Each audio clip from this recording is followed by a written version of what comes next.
Have you ever looked at others and wondered how easy it seems for them to be loved, to belong, to have friends, a lover, while you're just here quietly asking why no one ever really notices you? Some people don't even have to try. They slip into conversations, into relationships like it's second nature, and you're left thinking, why not me? What more do I have to give just to feel loved? You put in so much effort just to be seen and feel like you matter, but somehow it never really comes. People enter your life and leave just as quickly. You're never hated, but you're never really liked either. People know your name, but they don't really know you. No one bothered to stay. It would be understandable if it's just one, two, or maybe even a few people. But when everyone you meet always seems to be eager to spend their time with anyone besides you, you start wondering if there's something wrong with yourself. You blame and feel ashamed of the person you are. And what's painful is that you don't know what part of you is unlovable. Is it your looks, your personality, or maybe your entire self? That ambiguity, it crushes you. And the worst part of it all is that no one can give you an answer. So you internalize it, believing you're too broken, too unlovable, because people's actions made you feel like you were. Yet, there's a truth nobody says out loud. The truth that when you start to feel unloved, the answer isn't loving yourself alone as many say, but finding why loving yourself feels impossible. The truth that people's disinterest doesn't reflect how lovable you are. The truth that none of what you're feeling is your fault alone. But that sounds unbelievable, doesn't it? Because when you've been feeling like this for such a long time, their apathy becomes your truth. And this truth becomes your fuel to try and find the love you're missing. In all our quiet struggles to feel seen, like really seen, we can't help but ask, where did all of this begin? We then think back to our earliest memories, all the times we were glossed over, when our parents told us to shut up for crying, every time in class when everyone's asked to form groups and you're the only person left without one. To others, it may all seem so small, but to you, it all seems so unfair, doesn't it? We start to think that maybe love is something to be earned, a transaction, and that we have to give something so that people might finally give us the validation we crave. That's when we start believing that we, as we are now, are unworthy of love in the first place. Isn't that why we ignore ourselves and try to make up for it by giving more than what we have? We believe that we don't deserve anything unless we can prove our own worthiness to others. Never mind if we get used or get hurt. Never mind if it ends up costing ourselves.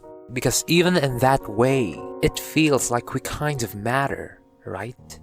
That even if we only appeal to others once, at least we can feel like people want us. That people need us. When you spend your entire life feeling invisible, even that can feel like love. But deep down, we know that kind of love isn't real. And eventually, the illusion shatters. Suddenly, all the laughs, the memories, and the moments you shared with those people become tainted. Because in that moment, we are forced to confront a truth we've been trying to avoid for so long. That they never needed us the way we needed them.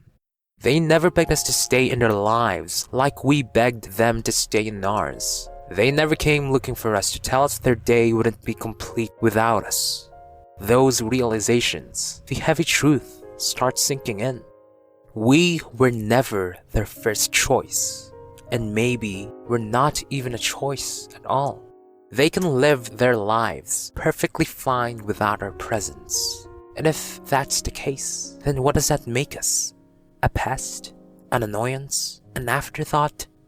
As we ask those questions, we start hurting more and more, and we deem ourselves even more unworthy of being loved. Then, as we look all around us, we start being consumed by bitterness and jealousy, watching other people be wanted without any effort. So we ask the painful question, what do they have that I don't? We start to compare ourselves to others, their posture, their smiles, the way people naturally gravitate towards them. We study their every move, hoping to unlock the secret to being lovable. So when offering ourselves fails, we try to change ourselves into someone more appealing. We dress nicer, we fill our days with endless hobbies, and we try to be more friendly. But then, we run into the same problem. Everyone likes you, but no one loves you. Why? I've done everything they did. I tried to be more likable. Why do they still leave? That's what we ask ourselves. We keep scanning ourselves for flaws, trying to figure out what it is they don't see in us. Then, our minds latch onto the only possible conclusion left. Maybe it's not because of what I have. Maybe it's because of who I am. We look at ourselves and we start to feel unsafe under our own skin. Our body, something that we are supposed to feel at home in, becomes a subject of our own disgust, wishing we could fly out of our own skin. Because now, people's actions convince us something is inherently wrong with us. How can you even start to fight against a belief like that? So you stop hoping for love altogether. Not because you don't want it, but because you start to believe you don't deserve it. Because when it's you that's broken, what kind of love could ever fix that? We, ourselves, can't love something that's flawed, can we? It hurts enough that we're never given the love we need, but it's even more soul crushing when even ourselves tells us how undeserving we are of anything good. We reject ourselves before others can have the chance to reject us, because in that way, it hurts a little less. Yet it doesn't change the belief that it is impossible to be loved, not by others and especially not by ourselves. Time and time again, everyone proved that we are not worth it. But what if? What if that voice inside your head is wrong? That maybe the things that you tell yourself are not a reflection of what you deserve, but are just an echo of a small truth spiraling into something bigger than what it really is. We refuse to challenge the thought that we might be wrong about ourselves, not just because we don't want to hope, but because nobody ever proved otherwise. Yet, is that what it really is? Or is it that people we meet weren't looking for connection in the first place? Maybe the reason why they never stopped for us is because they're too caught up in their own circumstances. Maybe they're afraid of connections themselves. Maybe they're afraid to be hurt by another person again. Or maybe they're simply not just ready for you. There are so many reasons why people don't seek you out, from their capacity to love to unique circumstances they may have.